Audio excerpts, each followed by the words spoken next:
नमस्ते दोस्तों, मैं राहुल। स्वागत है आपका हमारे खास एपिसोड में। आज का विषय है पंचवर्षीय योजनाएं, जो आपके एसएससी, रेलवे और दूसरे कॉम्पिटिटिव एग्जाम्स के जनरल स्टडीज के लिए बहुत ही महत्वपूर्ण है। क्लास शुरू करने से पहले चैनल को लाइक, शेयर और सब्सक्राइब कर दीजिए। चलिए शुरू करते हैं। शुरुआत में एक छोटा सा ओवरव्यू दूंगा और फिर श्रुति से गहराई में बात करवाऊंगा। हेलो दोस्तों, मैं श्रुति। राहुल ने बिल्कुल सही कहा। पंचवर्षीय योजनाएं हमारे परीक्षाओं में बार बार पूछी जाती हैं, खासकर नीतिगत उद्देश्यों, वर्ष और किसी प्रमुख कार्यक्रम के संदर्भ में। आज हम कवर करेंगे उद्देश्य, हर प्लान के मुख्य फोकस और परीक्षा पॉइंट्स जो आपको याद रखने चाहिए। ठीक है श्रुति, सबसे पहले एक बेसिक तथ्य बता दूं। भारत ने योजनाबद्ध तरीके से आर्थिक और सामाजिक विकास के लिए 1951 और 2017 के बीच 12 पंचवर्षीय योजनाएं लागू की थीं। ये योजनाएं योजना आयोग यानी प्लानिंग कमीशन द्वारा तैयार की जाती थीं। 12वीं पंचवर्षीय योजना 2012-17 अंतिम योजना थी और उसके बाद योजना आयोग को नीति आयोग द्वारा प्रतिस्थापित कर दिया गया और पारंपरिक योजना प्रणाली बंद कर दी गई। ये लाइनें एग्जाम के लिए बहुत अच्छा रिवीजन पॉइंट है। बिल्कुल राहुल। और हम शुरुआत करते हैं उद्देश्यों से, जो हर प्लान के पीछे मूल विचार थे।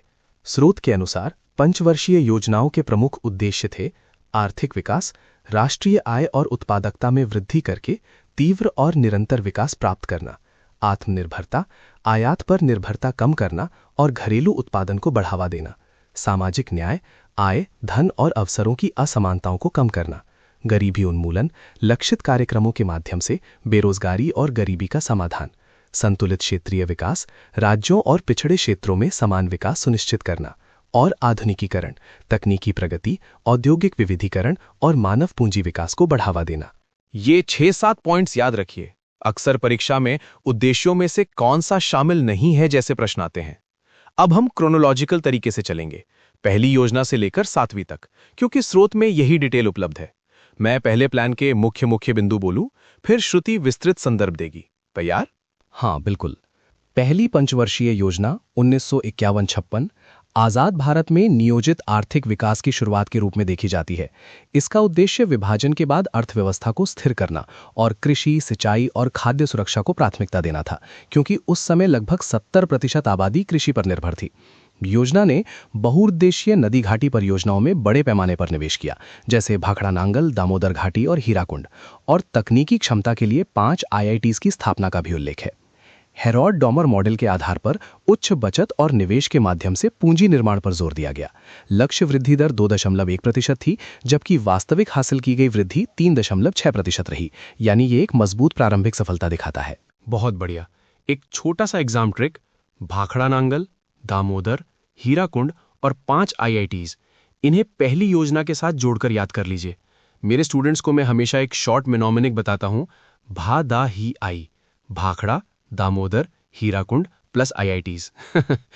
अब दूसरी योजना पर चलते हैं। दूसरी पंचवर्षीय योजना 1956-61 का मुख्य फोकस कृषि से तेजी से औद्योगिकीकरण की ओर शिफ्ट करना था, विशेष रूप से भारी और पूंजीगत वस्तुओं के उद्योगों पर।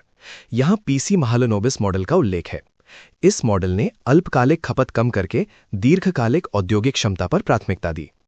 इस प्लान में इस्पात, बिजली और मशीनरी उपकरणों में सार्वजनिक क्षेत्र के उद्यमों के विकास पर जोर दिया गया, और इसके उदाहरण के रूप में भिलाई, राउरकेला और दुर्गापुर में प्रमुख इस्पात संयंत्रों की स्थापना का जिक्र है। घरेलू उद्योगों की रक्षा के लिए उच्च टैरिफ लागू किए गए और आयात प्रतिस्थापन की शुरुआत हुई, परंतु आर्थिक वास्तविकताओं के कारण भुगतान संतुलन और विदेशी मुद्रा की चुनौतियां सामने आईं। लक्ष्य वृद्धि दर 4.5% थी, वास्तविक 4.27% रही। ये महलनोबिस मॉडल अक्सर परीक्षा में आता है। याद रखिए कि दूसरी योजना में भारी उद्योग और महलनोबिस का समूह था। छोटे छोटे fast revision point, Bhilai, Rourkela, Durgapur, ये तीनों स्टील प्लांट दूसरी योजना से जुड़े हैं। ठीक है, तीसरी योजना पर जाएं। तीसरी पंचवर्षीय योजना 1961 से 66 का उद्देश्य भारत को कृषि और उद्योग के संतुलित विकास के साथ आत्मनिर्भर अर्थव्यवस्था बनाना था। यहां विशेष ध्यान गेहूं उत्पादन, उर्वरक और कृषि विस्तार पर लगा, क्योंकि खाद्य आयात घटाना प्राथमिक था। ये योजना आवधिक विकेंद्रीकरण यानी राज्यों को जिम्मेदारी के विचार को बढ़ाती है, और पंचायत चुनावों की शुरुआत ने जमीनी स्तर पर लोकतांत्रिक शासन को मजबूत किया। परंतु बाहरी झटके, 1962 का चीन युद्ध, 1965 का पाकिस्तान युद्ध और लगातार सूखे, इन सब का असर पड़ा और योजना विफल हो गई। वित्तीय तनाव और मुद्रास्फीति के कारण वास्तविक विकास दर लक्ष्य 5.6% के मुकाबले केवल 2.4% रह गई। यहाँ एक बात ध्यान देने की, तीसरी योजना के दौरान जो भारी झटके आए, उन वजहों से योजना असफल हुई। परीक्षा में ये कारण अक्सर मिलते हैं, तो तर्क याद रखना, युद्धों प्लस सूखा बराबर योजना प्रभावित। अब तीसरी योजना असफल हुई तो उसके बाद क्या हुआ? प्लान हॉलिडे, दिखाई श्रुति। बिल्कुल राहुल, तीसरी योजना की विफलता के बाद 1966-69 की अवधि को योजना अवकाश कहा गया। इस समय के दौरान अर्थव्यवस्था को स्थिर करने के लिए अल्पकालिक वार्षिक योजनाएं लागू की गईं, जिनका फोकस मुद्रास्फीति नियंत्रित करना, खाद्य सुरक्षा और समग्र आर्थिक संतुलन बहाल करना था। ये एक तरह का तात्कालिक उपाय था ताकि अर्थव्यवस्था को फिर से पटरी पर लाया जा सके। अब चौथी योजना 1969-74 पर बताइए श्रुति, इसमें क्या क्या था? चौथी पंचवर्षीय योजना इंदिरा गांधी के नेतृत्व में पेश की गई और इसका जोर पिछली विकास अलियों की गलतियों को सुधारने पर था। ये योजना संतुलित क्षेत्रीय विकास और आत्मनिर्भरता के साथ स्थिरता पर केंद्रित थी। इस अवधि में 14 बैंकों का राष्ट्रीयकरण हुआ, जिससे कृषि और लघु उद्योगों को संस्थागत ऋण का विस्तार मिला। ये बहुत महत्वपूर्ण कदम था। हरित क्रांति ने खाद्य उत्पादन में, खासकर गेहूं में, उल्लेखनीय वृद्धि दी। क्षेत्रीय कमजोरियों को दूर करने के लिए सूखा संभाव्य क्षेत्र कार्यक्रम यानी DPAP की शुरुआत भी इसी अवधि में हुई। लक्ष्य वृद्धि दर 5.6% थी, पर वास्तविक 3.3% ही हासिल हो सकी। 14 बैंकों का राष्ट्रीयकरण, ये चौथी योजना के साथ महत्वपूर्ण तारीखें और नीतियां हैं। याद रखिए, चौथी बराबर बैंक राष्ट्रीयकरण प्लस हरित क्रांति की बढ़त प्लस DPAP। अब पांचवी योजना के बारे में बताइए। पांचवी पंचवर्षीय योजना 1974 से 78 गरीबी हटाओ के नारे के तहत लागू की गई थी और मुख्य रूप से गरीबी उन्मूलन और रोजगार सृजन पर केंद्रित थी। इस योजना में आय के पुनर्वितरण और असमानताओं को कम करने पर जोर दिया गया। एक अहम कार्यक्रम था मिनिमम आवश्यकता कार्यक्रम MNP, जिसका उद्देश्य आधारभूत सार्वजनिक सेवाएं जैसे स्वास्थ्य, शिक्षा, आवास और पानी उपलब्ध कराना था। इसके अलावा विद्युत आपूर्ति के विस्तार के लिए कुछ कानूनी और संस्थागत बदलाव हुए। 1975 के संशोधन के बाद विद्युत क्षेत्र का विस्तार हुआ। राष्ट्रीय राजमार्ग प्रणाली का विकास और संचार में सुधार भी योजना के हिस्से रहे। लक्ष्य वृद्धि दर 4.4% थी और वास्तविक 4.8%, पर राजनीतिक परिवर्तनों के कारण 1978 में इसे बंद कर दिया गया। ध्यान दें स्टूडेंट्स, पांचवी योजना में MNP और गरीबी हटाओ नारा, ये दोनों एग्जाम में बार बार आते हैं। और हाँ, 1978 में राजनीतिक वजहों से योजना रद्द हो गई, ये भी एक पॉइंट। अब रोलिंग प्लान के बारे में बताएं। 1978-80 के बीच रोलिंग प्लान की नीति जनता पार्टी सरकार ने पेश की, जिसका उद्देश्य योजना में अधिक लचीलापन लाना था। इस मॉडल में योजनाओं को वार्षिक प्राथमिकताओं और संसाधन आवंटन के आधार पर पुनः संशोधित किया जाता था, यानी ये सालबंद लक्ष्यों और संस्थागत धन आवंटन में समायोजन की अनुमति देता था।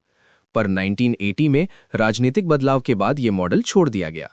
तो एक रिफ्रेशर, रोलिंग प्लान लचीलापन देने के लिए था और 1980 में खत्म हो गया। छोटे छोटे नोट्स, रोलिंग प्लान को जनता पार्टी ने पेश किया था। अब छठी योजना, ये काफी महत्वपूर्ण है। श्रुति, आप बताइए। छठी पंचवर्षीय योजना यानी 1980-85 में भारत की आर्थिक रणनीति में बड़ा बदलाव देखा गया, जहां धीरे धीरे सख्त राज्य नियंत्रण से आर्थिक उदारीकरण की ओर बढ़ने की प्रक्रिया शुरू हुई, यानी नियमन, लाइसेंस और अत्यधिक नियंत्रण को कुछ हद तक कम किया गया। इस योजना में औद्योगिक आधुनिकीकरण, दक्षता सुधार और तकनीकी उन्नयन पर अधिक ध्यान दिया गया। जनसंख्या दबाव को दूर करने के लिए परिवार नियोजन उपायों की शुरुआत और संसाधनों के बेहतर उपयोग पर बल दिया गया। 1982 में वशवर्मन समिति की सिफारिशों के आधार पर राष्ट्रीय कृषि और ग्रामीण विकास बैंक यानी NABARD की स्थापना की गई, जिससे ग्रामीण और कृषि ऋण को मजबूती मिली। ऊर्जा, परिवहन और संचार बुनियादी ढांचे के विकास को प्राथमिकता दी गई और सार्वजनिक क्षेत्र की मौजूदगी बनाए रखते हुए निजी क्षेत्र की भागीदारी को प्रोत्साहित किया गया। लक्ष्य वृद्धि दर 5.2% थी और वास्तविक विकास दर 5.7%। इसे उन सफल योजनाओं में गिना जाता है। छठी योजना की ये बातें याद रखें। नाबार्ड की स्थापना 1982 में, उदारीकरण की शुरुआत का संकेत और इंफ्रा प्राथमिकताएं। मेरे स्टूडेंट्स के लिए एक छोटा सा मेनेमोनिक, छठी बराबर नाबार्ड प्लस उदारीकरण शुरू। अब 7वीं योजना पर चलें। आपने लिखा कि यह राजीव गांधी के नेतृत्व में लाई गई थी, विस्तार में बताएं। हाँ राहुल, 7वीं पंचवर्षीय योजना 1985 से 1990 राजीव गांधी के नेतृत्व में लागू की गई थी।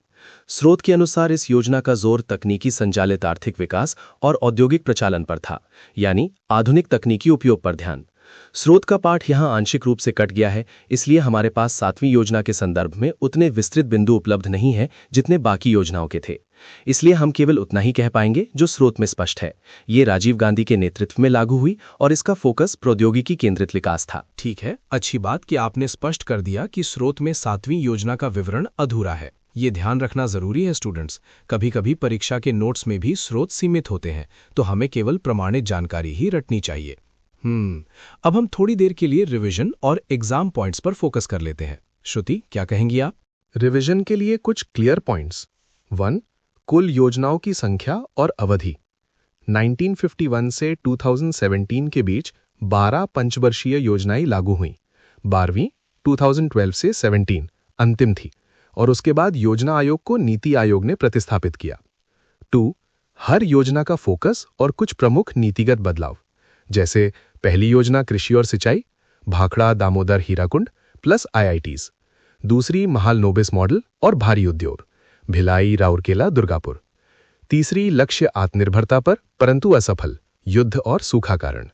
चौथी बैंक राष्ट्रीयकरण और हरित क्रांति। 5वीं गरीबी हटाओ प्लस MNP, रोलिंग प्लान 1978 से 80, लचीलापन।